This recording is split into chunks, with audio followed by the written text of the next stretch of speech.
All right, ladies and gentlemen, let me close this door. Ladies and gentlemen, let's talk some wrestling. Oh man, I am so fatigued of the Vince McMahon news. Unfortunately, there's more today, but I'm gonna try to focus on other stuff, like actual wrestling stuff. 'Cause I'm so tired of this. I really am. If he's gonna come back, just come back. Like fuck this shit, man. I'm tired of all these rumors about Vince McMahon. Like I'm so tired of it. But I'm gonna focus on. I'll talk about it, but I'm gonna focus on some actual wrestling news first. The first one is so they're saying Cody Rhodes has been confirmed. He will be a part of the Royal Rumble. He actually's been training since late December in Florida in the Performance Center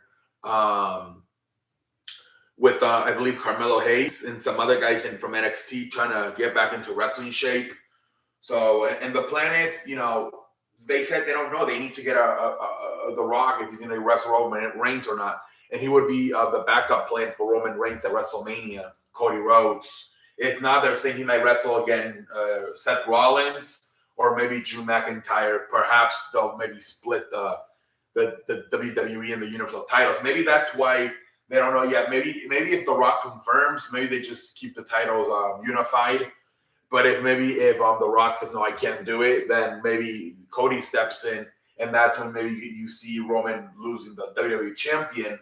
So then there could be maybe another match between Seth Rollins and McIntyre for the WWE champion on maybe night one, and then night two could be Roman versus Cody Rhodes for the Universal Championship. Maybe that's why. Maybe that's what would make the decision if whether to split the titles or keep them unified. So it's probably going to come down to what decision The Rock makes. They're saying also Matt Riddle is also, his suspension has expired, and he expected to come back soon. They don't know whether at Monday Night Raw or they'll save it for Royal Rumble. But WWE did wish him a happy birthday. Usually, if the company wishes happy birthday, supposedly that means they're in good terms. But if they don't, I think AEW, right? They didn't wish Andrade a happy birthday because they're not on good terms. Suppose that's a good sign if the social media team from the company work from, whether it's AEW or WWE, wishes you a happy birthday.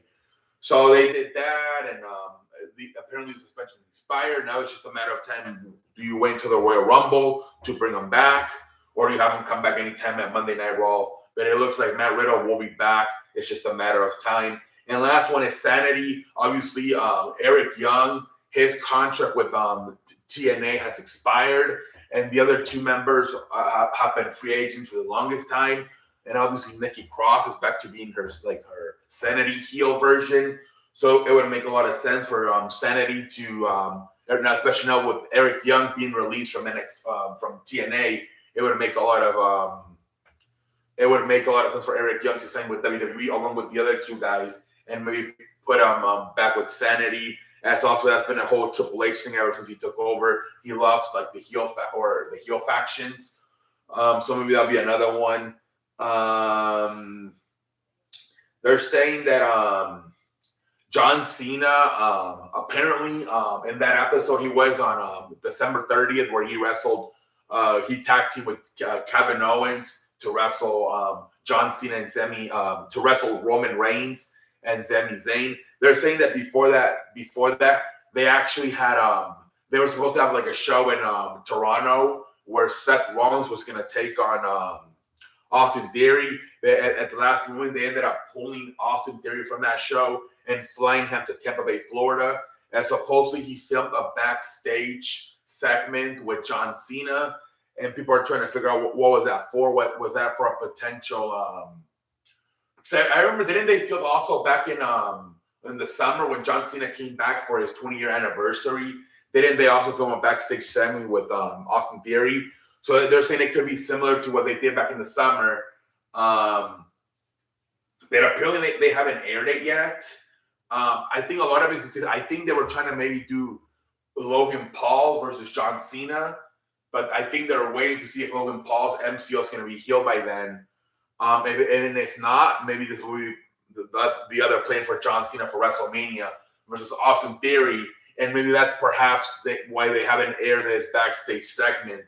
that they filmed supposedly back in December of 30th, because I guess maybe they're trying to see if the Logan Paul fight is going to happen or not. And if it doesn't happen, they'll probably air this. And maybe another potential seeds, planting the seeds for a John Cena Austin Theory match. A lot of people are saying maybe it's something for 2K23. Who knows what's going on, but maybe that's why they're holding it up, because maybe they think it's a bigger match, because obviously how big of a social media star Logan Paul is. But then if Logan Paul can't go because of his leg injury, then they'll go to Austin Theory, and that's probably when maybe they'll air the Austin Theory John Cena segment, supposedly they filmed on December 30th. All right. Impact, they had a pay-per-view, the first pay-per-view of 2023, this past Friday. With you saw Santino Marella arriving in AEW. It seems like he's going to be, you saw Santino Marella arriving on TNA. It seems like an authority figure. Who knows? Also, Mickie James won the Knockout Championship, which is the Women's Championship. And you also saw some other comebacks. Go look for it. I don't even remember some of these. I looked at the results, but now I forgot. But those were two of the biggest things that happened. Mickie James winning the Women's Championship, and Santino Marella coming. I think that's the first time he comes back to WWE. Ever since he was out of WWE, that was the first time. That was the first time I ever seen him in another company. It's been years since I've seen Santino Marella anywhere. So yeah, he's never been. I think his daughter wrestles now too. But yeah, I think it's the first time he's been back in wrestling ever since WWE. So let's see, man. But Santino Marella. So if you want to go see, obviously, I was wondering. So I saw him do an interview with Stone Cold Steve Austin, and he didn't talk that whole Italian accent, which is fake. He actually talks normal. So I wanted to see the video too to see if he was back as his Italian gimmick, or he was just going to talk normal. But apparently, no, he's still back as his he still uses the Italian gimmick, which is hilarious. But yeah, man, and unfortunately, here we go. Let's talk about McMahon. So apparently, they're saying that Bill Simmons, they're helping produce the Vince McMahon documentary for Netflix, which was supposed to air this year. They've been working on it since 2021, but then it got stopped because of what happened over the summer in 2022, with Vince McMahon having to step down with everything that happened with the sex allegations.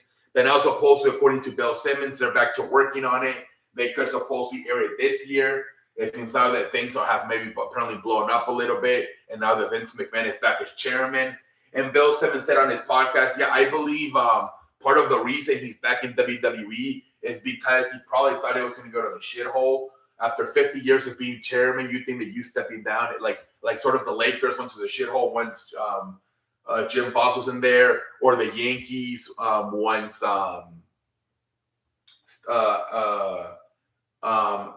Hank Steinbrenner wasn't there. But apparently this was not the case with WWE. They even got better, right? People started enjoying the product more with Triple H. So they're saying that made Vince McMahon mad, that made him jealous, and that made him want to come back.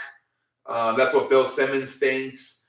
And apparently Vince McMahon is back in WWE headquarters, and he's back to making suggestions about certain apartments in the company. They didn't specify exactly what departments he's making suggestions to.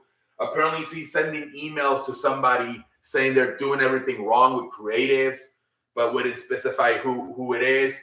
A lot of people thought it was maybe the WWE leading producer, Kevin Dunn, but he's denied that he's spoken to Vince McMahon ever since he came back a few weeks ago. So who knows, man? But like I said, it's Vince McMahon slowly gaining power again.